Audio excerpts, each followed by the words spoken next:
Buongiorno cari amici, benvenuti anche oggi nella Live Splash del vostro Marietta Veneziana. Oggi, da come avete visto dal titolo, i sogni muoiono all'alba.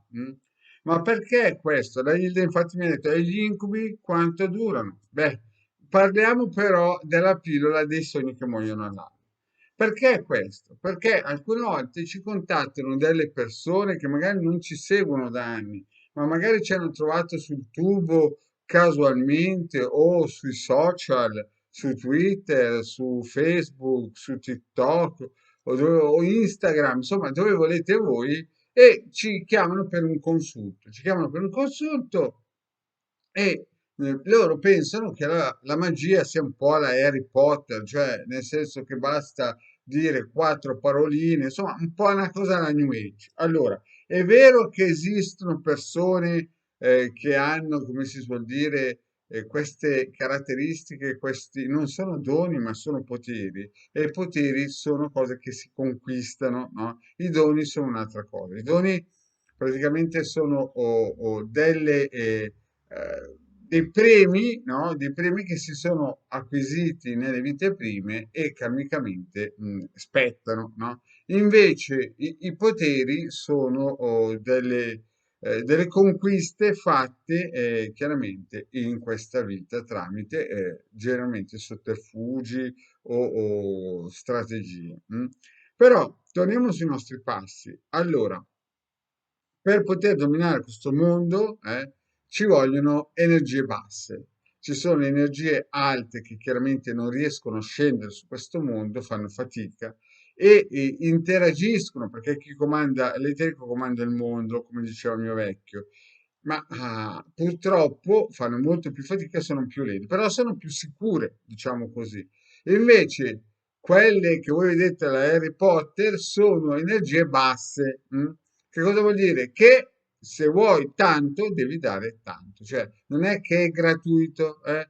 Alcune volte si scimmiotta, no? Questi film si fanno legamenti d'amore con sangue e via dicendo. E non è gratis, queste cose qua. A un certo punto suonerà qualcuno al campanello della vostra porta, vi verrà a bussare e verrà a chiedere, come si suol dire, un contributo o il prezzo che avete pattuito, ma che voi chiaramente vi siete dimenticati. mm. Invece, quando si va a operare con alte energie, alte forze angeliche, chiamatelo poi come volete, perché vi ho già spiegato in altre pillole che gli angeli sono forze, no?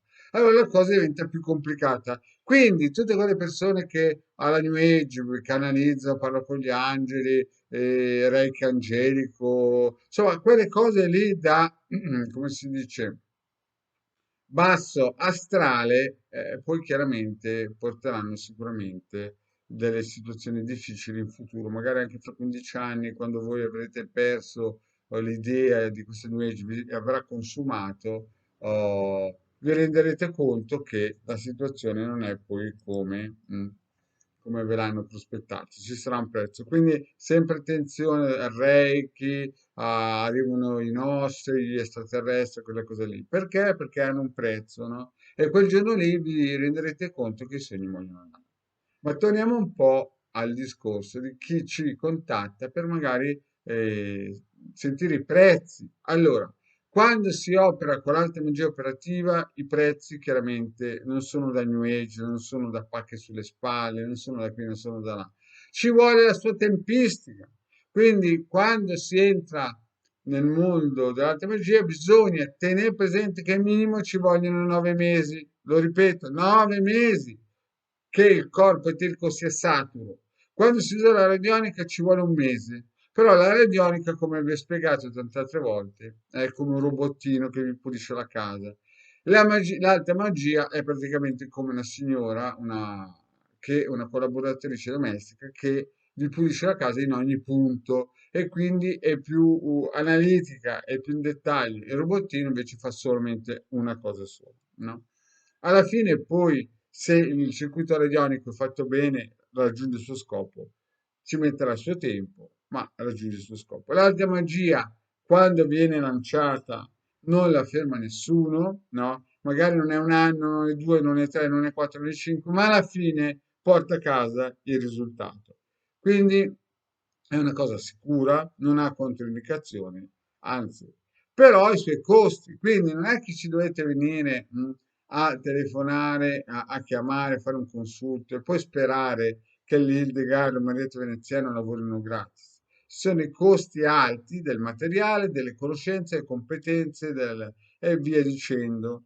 Perché quando ci si impegna per un lavoro bisogna avere l'idea. Perché purtroppo molti che entrano a contatto con la magia pensano che sia una cosa frivola, nella realtà forse è la cosa più difficile al mondo. Infatti di maghi veri in Italia ce ne sarà uno a regione, no? Uno o due a regione, quindi siamo 18-20 regioni, cosa siamo poi? Ci saranno 20-30 maghi in tutta Italia. Il resto sono bravini sicuramente, magari sanno leggere sibille, sanno magari scimmiottare qualche rito operativo, però sono nella media, non si possono neanche definire maghi, ma esoteristi. Invece il mago è quella persona completa, è quella persona che chiaramente ha tutte quelle qualità in cui riesce a salire fino ai piani celestiali. Bene, cari amici, quindi attenzione perché i sogni muoiono all'alba, non c'è nulla di gratis in questo mondo e quindi se non è una questione karmica, che ho un colpo di fortuna, che può sempre esistere, no? Ma quello è Dio che decide, ma tutto il resto bisogna conquistarselo, col sudore. Non pensiate che esistono le cose che scendono dal cielo gratis. Tutto quello che scende, anche dal basso astrale, ha un prezzo e il basso astrale ha un prezzo altissimo.